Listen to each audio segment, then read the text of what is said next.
हरि सन पावन गाम में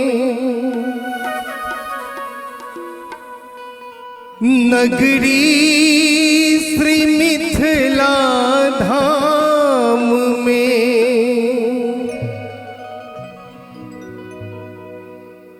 यो बाबा आहा बिराजीना यो बाबा आहा बिराजीना। और सब क्यों थपड़ी बजाकर यो बाबा चंदेश्वर नाथ महादेव हम तो शरण में लौना। यो बाबा चंदेश्वर नाथ महादेव हम तो शरण में लौना। हो शरण में लौना यो बाबा शरण में लौना।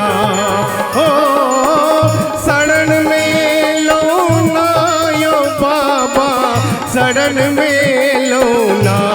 यो बाबा चंदेश्वर नाथ महादेव हम तो शरण में लौना। यो बाबा चंदेश्वर नाथ महादेव हम तो शरण में लौना।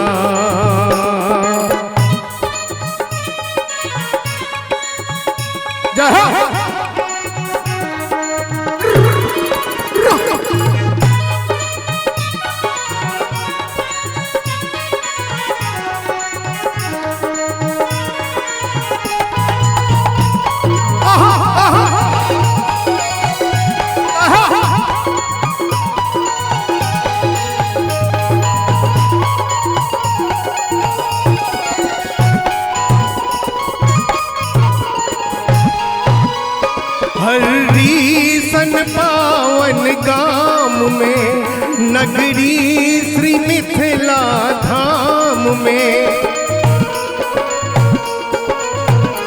ओ हरि सन पावन गाम में नगरी श्री मिथिला धाम में यो बाबा आहा बिराजीना। यो बाबा आहा बिराजीना। और बड़ा नीक भाव छे सब क्यों ध्यान से सुनबे।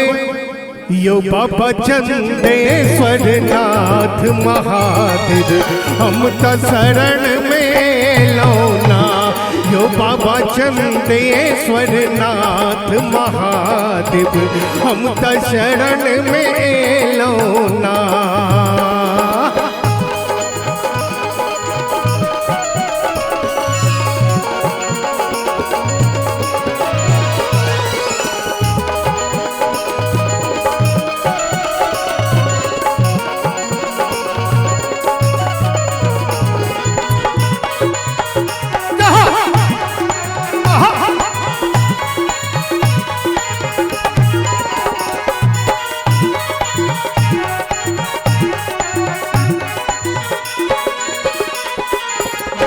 सबके उद्धार करई छी दुखिया के दुख हरई छी।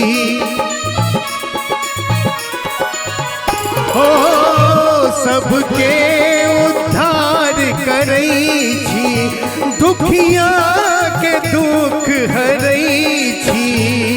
यो सुनी दरबार में एलौना। यो सुनी दरबार में एलौना। यो बाबा चंदेश्वर नाथ महादेव हम तो शरण में एलौना। यो बाबा चंदेश्वर नाथ महादेव हम तो शरण में एलौना।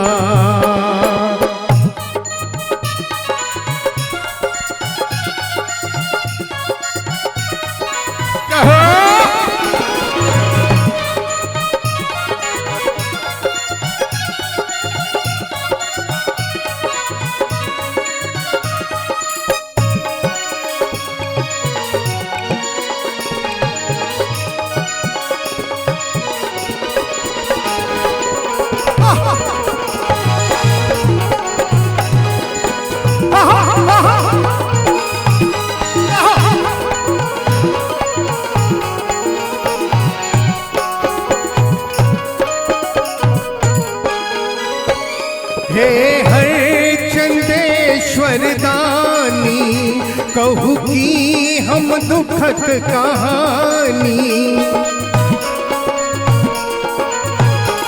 हे हर चंदेश्वर दानी, कहूँ की हम दुखक कहानी। आहा छी अंतर्यामीना, आहा छी अंतर्यामीना। और एक बेर बाबा चंदेश्वर नाथ के जयकारा लगवाए।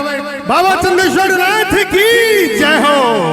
यो बाबा चंदेश्वर नाथ महादेव हम तो शरण में लौना। यो बाबा चंदेश्वर नाथ महादेव हम तो शरण में लौना।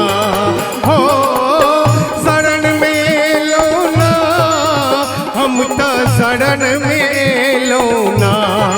हो शरण में लौना, हम तो शरण में लौना। यो बाबा चंदेश्वर नाथ महादेव हम तो शरण में लौना। यो बाबा चंदेश्वर नाथ महादेव हम तो शरण में लौना। यो बाबा चंदेश्वर नाथ महादेव हम तो शरण में लौना। यो बाबा चंदेश्वर नाथ महादेव हम तो शरण में